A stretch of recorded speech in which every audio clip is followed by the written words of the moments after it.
Kamran FIne Jewelry, this one's for you. Say Titus Calypsomatic. Woohoo!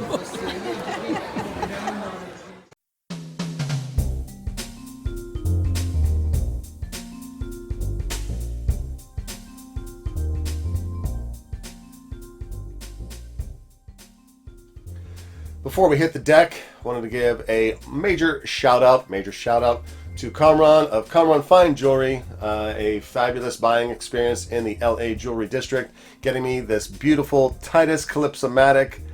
Just appeared like a gem in your store case, sir. Had so much fun meeting you and your colleagues that day, and you were a lot of fun during the negotiation. I wish we'd have recorded that. That would have been some real fun for us to share afterwards, but absolutely loving this watch and grateful to you.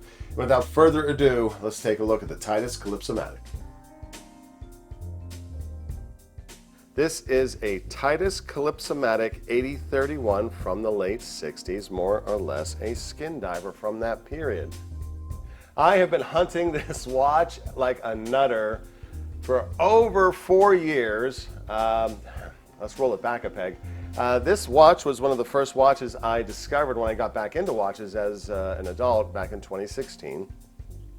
Let's pick it up. I found one of these when I was hunting for a Rolex Submariner alternative and got it rather affordably because it was all busted up. Got it for 50 bucks and then paid.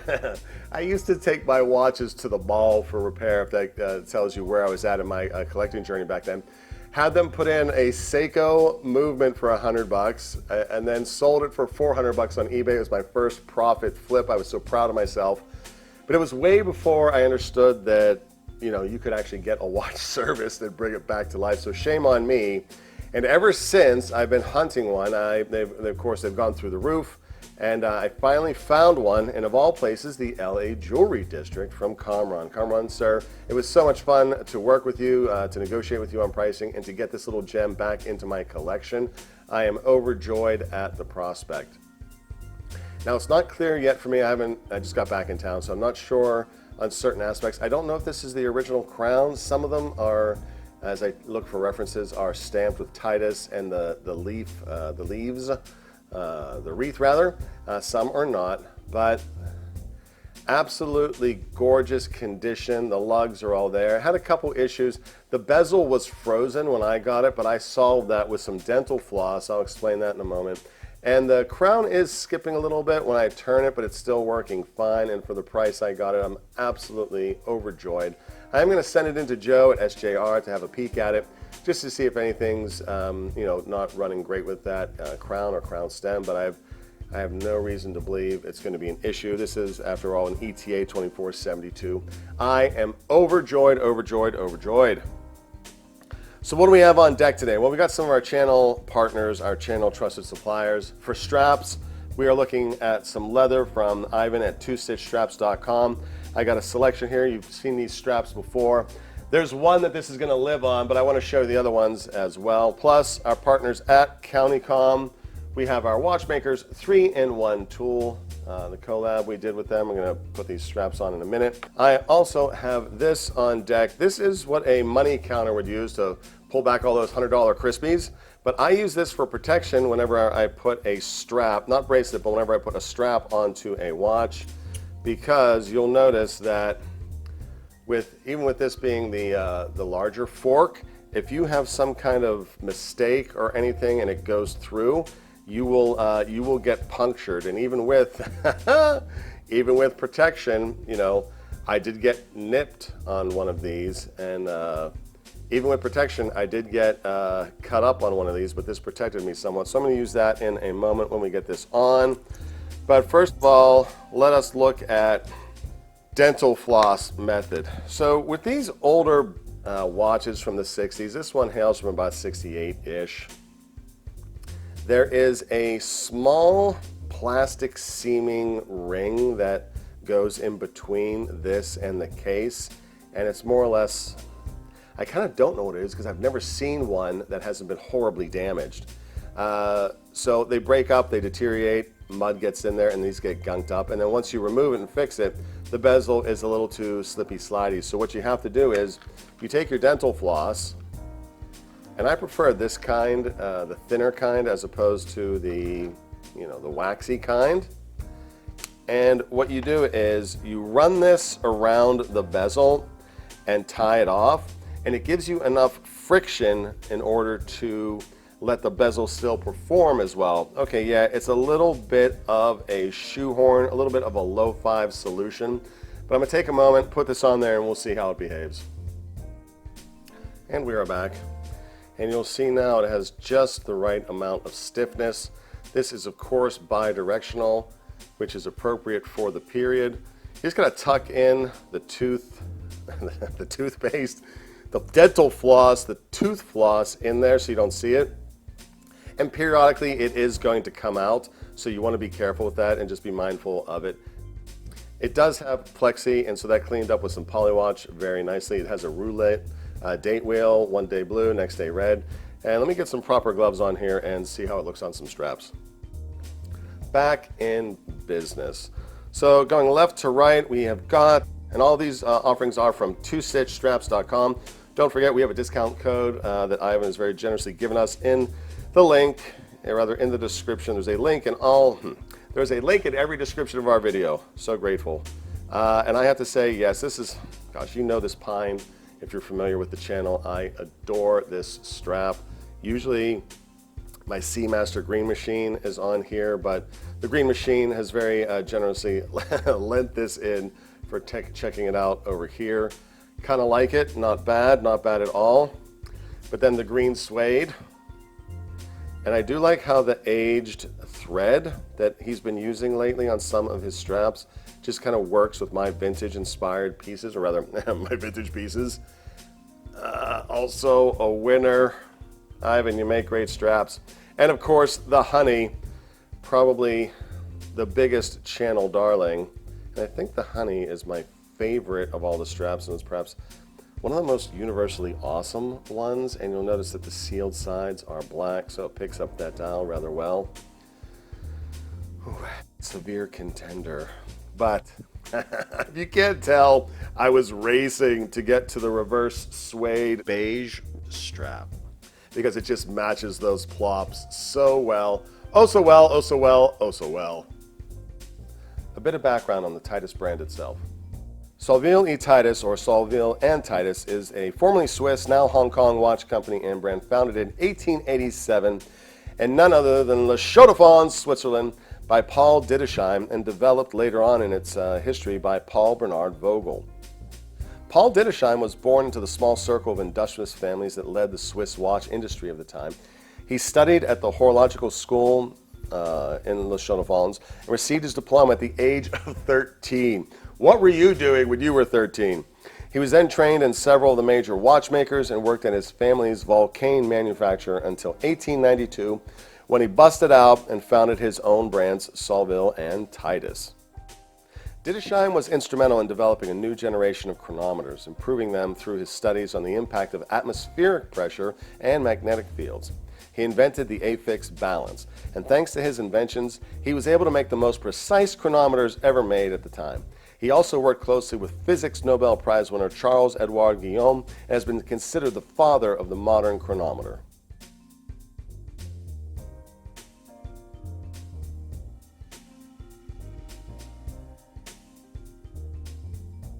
In 1930, Paul Ditisheim handed over the Solville et Titus and Paul Ditisheim brands to wealthy Swiss entrepreneur and captain of industry Paul Bernard Vogel. A lot of Pauls going on here.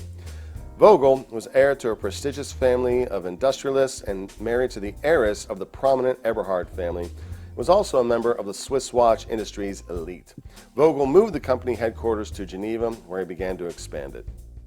Vogel was one of the most prominent members of Geneva's high society and chairman of the Salon Montre et Bijoux, the watch and jewelry fair, the most prestigious association of Swiss watch manufacturers and jewelers of the time, and used the various social events he organized to advertise his company collections. Watch meetups, yay! By the 1950s, Vogel split the brands into two, producing the luxury watches it was famous for and starting production of lower-cost watches that fit the mass consumption markets. In the 1970s, surfing on the Asian tiger's economic boom, he sent his son, Paul Vogel, to grow the family business operations in the Asian market. Paul succeeded into making Solville and Titus one of the most popular brands in Eastern Asia. Towards the end of the 1970s, Paul Vogel, who inherited the company from his father, came back to Europe and decided to sell the Solville et Titus brand. The European activities became part of Swiss Ebel when the Asian activities and all the watch brands themselves were sold to Hong Kong entrepreneur Joseph Wong and are now a part of Celux Holdings. Fair warning, this one's a little bit rocky. Got it at a fabulous price from watchprint.com, to be fair, but it's in German and French.